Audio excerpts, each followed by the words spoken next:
Husna, hi, how are you? Fine, sir. Fine. Okay, I can feel that, you're very happy because of your job. എങ്ങനെയാ ജോബിലേക്ക് എത്തിപ്പെട്ടതെന്ന് പറയോ? നമ്മുടെ ഓഡിയൻസിന് വേണ്ടിയിട്ട്, അല്ലെങ്കിൽ മറ്റുള്ള ഇനിയും ഇതുപോലെ അറിയപ്പെടേണ്ട കുട്ടികൾക്ക് വേണ്ടിയിട്ട്, ഇനിയും നമ്മുടെ റൂറൽ ഏരിയയിലെ കുട്ടികളെല്ലാവരും ഇന്റർനാഷണൽ എയർപോർട്ടുകളിലേക്ക് വരട്ടെ എന്നുള്ള ആഗ്രഹം കൊണ്ട് ഞാൻ ചോദിക്കുകയാണ്. ഹായ് എവരി വൺ, എൻ്റെ പേര് മൂസിന. ഞാൻ ഇന്ന് ഇവിടെ പറയാൻ വന്നേക്കുന്നത് എൻ്റെ അച്ചീവ്മെന്റിനെ കുറിച്ചാണ്. എല്ലാവരുടെ ലൈഫിലും ഒരു അച്ചീവ്മെന്റ് ആണ്. അതുപോലെ എൻ്റെ അച്ചീവ്മെന്റ് ഒരു ഏവിയേഷൻ ഫീൽഡിൽ വർക്ക് ചെയ്യണം എന്നായിരുന്നു. അത് എനിക്ക് സാധിച്ച് കിട്ടിയെന്ന് പറഞ്ഞത് എയിംഫിൽ ഇൻസ്റ്റിറ്റ്യൂഷൻ വഴിയാണ്.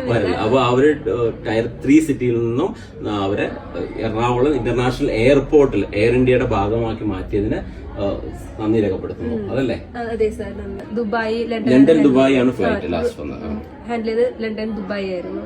അതിൽ തന്നെ ഫുൾ ഫ്ലൈറ്റ് ആണ്, 2 ഫ്ലൈറ്റ് ഫുൾ ഫ്ലൈറ്റ് ആണ്. ഫുൾ ഫ്ലൈറ്റ് എന്ന് വെച്ചാൽ അതായത് പാസഞ്ചേഴ്സ് ഫുൾ ആയിരുന്നു? ഫുൾ ആണ്, ഫുൾ ഓവർലോഡ്. ഒരു സീറ്റ് പോലും ഫ്രീ ആയിട്ടില്ലായിരുന്നു. ഫുൾ ഫ്ലൈറ്റ് ആയിരുന്നു, ഓവർലോഡ് ആയിരുന്നു. പാസഞ്ചേഴ്സ് ആയാലും പുറത്ത് നിൽക്കണമെന്നോ? ഇല്ല, നമ്മള് ഫുൾ ആയി, എല്ലാ സീറ്റും ഫുൾ ആക്കി. ഓക്കെ, അപ്പൊ നോ ഷോ ഒന്നും ഇല്ലായിരുന്നു? എല്ലാവരും ഓൺ ടൈമിൽ എയർപോർട്ടിൽ എത്തി. ഓൺ ടൈമിൽ എത്തി. ശരി, താങ്ക് യു സോ മച്ച് മുൻസിദ.